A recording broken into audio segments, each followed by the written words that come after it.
এখন আমি আলোচনা করব পাকিস্তানের সাথে বাংলাদেশের রাষ্ট্রীয় মূলনীতি তিনটা চারটা যে আছে এইগুলো নিয়ে একটু আলোচনা করব, যাতে কনফিউশনগুলো দূর হয় কিছুটা। কারণ ইমিডিয়েট সাকসেসর যেগুলো, এইগুলো যদি আমরা না বুঝি, যেমন ব্রিটিশ এবং পাকিস্তানি আমলকে না বুঝলে কিন্তু বাংলাদেশি আমলটা ওইভাবে বোঝা যাবে না। পাকিস্তান আমলের রাষ্ট্রের মূলনীতি ছিল তিনটা। একটা হলো গিয়ে ইমান, ইত্তেহাদ, তানজিম। তার ইমান হলো বিশ্বাস, আল্লাহর উপরে বিশ্বাস। ইত্তেহাদ হলো গিয়া দেশপ্রেম, এবং তানজিম হলো শৃঙ্খলা। আর বাংলাদেশে আরেকটা জিনিস হয়ে গেছে, বাংলাদেশে জাতীয় কবি হলেন গিয়া কাজী নজরুল ইসলাম, এবং তার বিদ্রোহী কবিতাটাই আমাদের কাছে খুব সেক্রেট বা খুব পবিত্র হয়ে গেছে। এই জিনিসটা আমাদের একটু বুঝতে হবে যে বিদ্রোহী কবিতাটা কিন্তু নজরুলের নিজস্ব আইডিয়া নেই, এটা বুঝতে হবে। এটা কিন্তু একটা অসমাপ্ত দুইটা তর্কের ফল। আপনারা যদি 1922 সালের জানুয়ারিতে এইটা যখন লেখা হয়, তার আগেই প্রায় 3 মাস আগে দুইটা তর্ক হয়ে গেছিলো। প্রায় সেপ্টেম্বরের দিকে, 1921 সালের সেপ্টেম্বরে এই রবীন্দ্রনাথ আর শরতের মধ্যে শিক্ষার মিলন এবং শিক্ষার বিরোধ নামে দুইটা লিখছিলেন। রবীন্দ্রনাথ লিখছিলেন শিক্ষার মিলন, আর নজরুল লিখছিলেন শিক্ষার বিরোধ। এই দুইটা যদি আপনারা স্ক্রিপ্ট পড়েন, তাহলে আপনারা বুঝতে পারবেন যে রবীন্দ্রনাথ বিদ্রোহে উস্কানি দিচ্ছিলেন। তো এই যেমন পাকিস্তানের যে মূলনীতি, তার মধ্যে কিন্তু শৃঙ্খলা জিনিসটা আছে, ইমান, ইত্তেহাদ এবং তানজিম। তাহলে ইমান কি? ইমান হলো কি আল্লাহর উপর পরিপূর্ণ আস্থা ও বিশ্বাস। যেহেতু ইকবালের দর্শনের কনসেপ্টটাই ছিল যে মাজাজি হতে হবে, আমাদের ম্যাটেরিয়ালিস্টিক হওয়া যাবে না।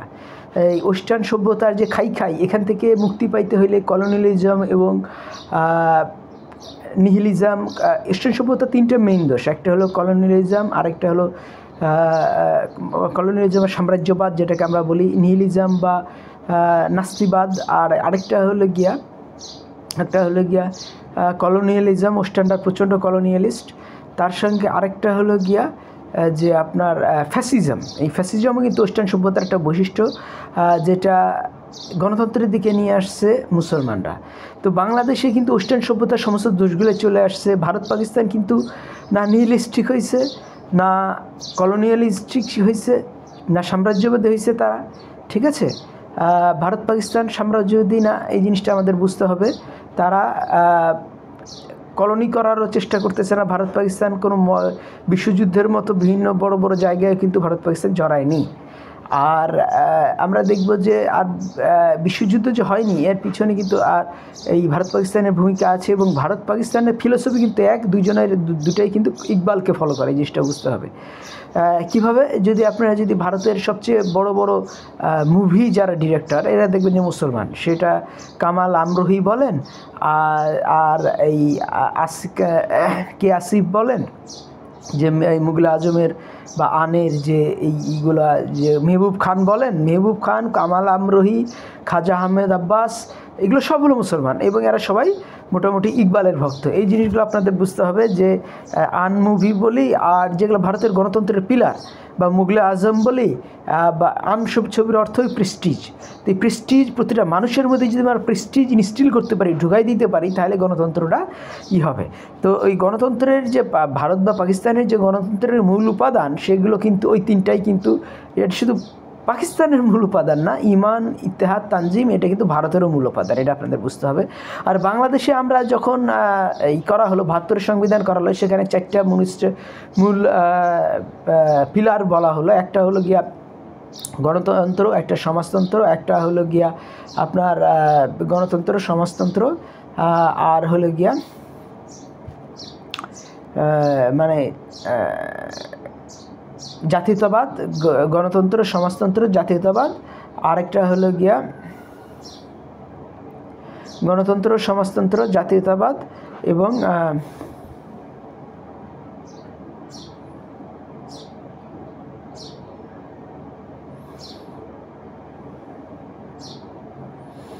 গণতন্ত্র, সমাজতন্ত্র, জাতীয়তাবাদ এবং ধর্মনিরপেক্ষতা। তাহলে এই যে ধর্মনিরপেক্ষতা, তাহলে এই যে 4টা পিলার, এই 4টা পিলারই কিন্তু আমরা দেখলাম যে তা 2টা পিলারই জিয়াউর রহমানের আমলে পাল্টে ফেলা হলো। তো আমার মতে যে এইটা মানে আমাদের বিস্তারিত আলোচনা করলে পরে আপনাদের মধ্যে ক্লিয়ার হবে যে বাংলাদেশের যে এই আর পাকিস্তানের পতাকায় ছিল চন্দ্র, আমরা করলাম সূর্য। তাহলে এই জিনিসটা আমাদের বুঝতে হবে যে এই যে মানে অযোগ্যতাহীন অহংকারী, এইটা কিন্তু আমরা কখনোই চাইব না, যেটা আমাদের বিডিআর বিদ্রোহের সময় হয়েছে। এর আগেও খালেদ মোশাররফকে মেরে ফেলা হয়েছে, জিয়াউর রহমানকে মেরে ফেলা হয়েছে, যারা সামরিক বাহিনীর প্রধান ছিল। সামরিক বাহিনীতে যদি আমরা ডিসিপ্লিন এস্টাবলিশ করতে না পারি, তাহলে তো আমরা মহান জাতি হিসাবে শুধু সামরিক বাহিনীতে না, জাতীয় জীবনে আমাদের ডিসিপ্লিন জিনিসটা দরকার, যেটা পাকিস্তানে বা ভারতে ওই জাতীয় জীবনে ডিসিপ্লিন জিনিসটা আছে।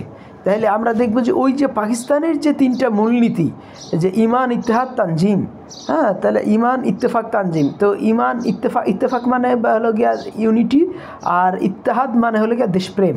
তাহলে ইমান দেশপ্রেম, আর দেশপ্রেম বা ইউনিটি, আর একটা হলো গিয়া তানজিম বা শৃঙ্খলা। তাহলে বিশ্বাস, তারপরে দেশপ্রেম, আর হলো গিয়া শৃঙ্খলা। তো শৃঙ্খলা কিন্তু পাকিস্তানের যে বা ভারতেরও আমি তো বললাম একই, এই 3টা কিন্তু তিনি নিয়েছিলেন ইকবাল থেকে।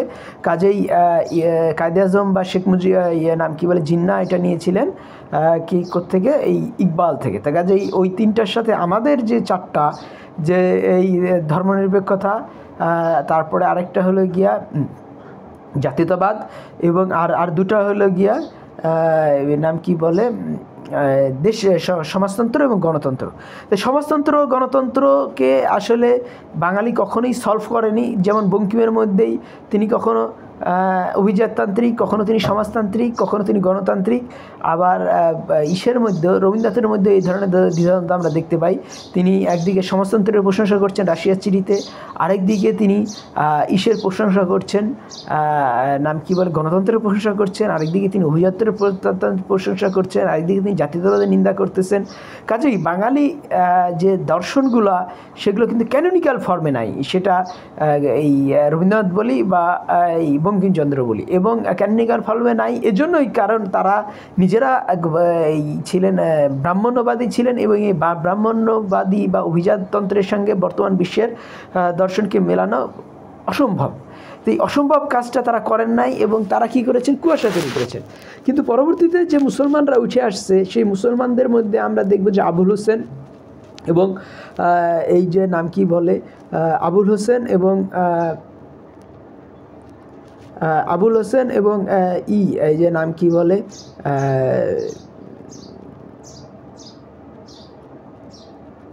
কাজী আব্দুল ওয়াদুদ, এই 2জন প্রচণ্ড নাম করা, এবং এই 2জনকে আমরা দেখব যে ভেরি মাচ কনফিউজড। এবং নজরুল ইসলামের মধ্যে আমরা এই কনফিউশনগুলো দেখি, যে নজরুল ইসলাম কখনো তিনি ইসলামিস্ট, কখনো তিনি হিন্দু ধর্মবাদী, এবং কখনো তিনি কমিউনিস্ট। তো এই 3টা জিনিসের মধ্যে সমন্বয় কিন্তু নজরুল করেন নাই, কিন্তু এই দোষটা নজরুলের নয়, এই দোষটা কিন্তু বঙ্কিমচন্দ্রের এবং রবীন্দ্রনাথের। তো এবং রবীন্দ্রনাথ কিন্তু তাই বলে নজরুল বা বেগম রোকেয়ার মধ্যে আত্মবিশ্বাসের কোনো অভাব আমরা দেখি না, কারণ আত্মবিশ্বাস জিনিসটা উর্দু সাহিত্যে প্রচণ্ডভাবেই বিরাজমান। সেই আত্মবিশ্বাসটা বেগম রোকেয়া এবং নজরুল বাংলা সাহিত্যে নিয়ে আসছেন। কিন্তু আমরা দেখব যে বেগম রোকেয়ারই পূর্বসূরি ছিলেন নাম হলো গিয়া কামিনী রায়, কিন্তু তার মধ্যে আমরা আত্মবিশ্বাসহীনতা দেখি।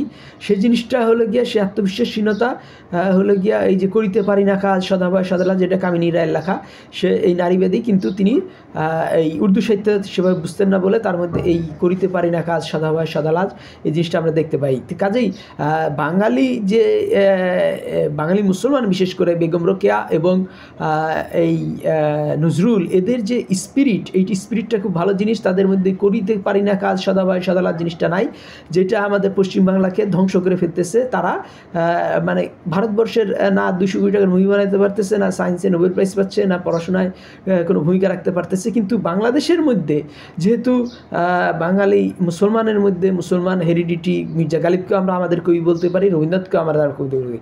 মুসলমান হিসাবে আমরা গালিবকে আমরা আমাদের কবি বলতে পারি, আর বাঙালি হিসাবে আমরা রবীন্দ্রনাথকে আমাদের কবি বলতে পারি। কাজে গালিব ইকবালের সাথে রবীন্দ্রনাথের যদি আমরা একটা সমন্বয় করতে পারি তাহলে কী হবে, আমরা এই রবীন্দ্রনাথের যে ধৈর্য আর গালিবের যে উদ্দীপনা দুইটার সমন্বয় করতে পারবো। তখন আমরা এই যে 4টা রাষ্ট্রীয় মূলনীতি, যে এই রাষ্ট্রীয় মূলনীতিকে জিয়াউর রহমান যেটা চেঞ্জ করেছেন সেটা কি সঠিক করেছিলেন না ভুল করেছেন সেটা আমরা বিচার করতে পারবো। জিয়াউর রহমান কিন্তু ওই যেটা ছিল ধর্মনিরপেক্ষতা, সেই জায়গাটায় আল্লাহর উপর পরিপূর্ণ আস্থা ও বিশ্বাস বা ইমান, পাকিস্তানি আমলের ইমানটাকে তিনি এস্টাবলিশ করেছিলেন। এটা আমার মনে হয় যে খুবই ভালো একটা কাজ করেছিলেন। এবং তিনি যদি ওই ইসের জায়গায় শৃঙ্খলাটাও আনতে পারতেন, এই 4টা ইসের জায়গায় কোনো একটাকে রিপ্লেস করে শৃঙ্খলা, তাহলে হয়তো তাকে এই সেনা বিদ্রোহে মারা যেতে হতো না।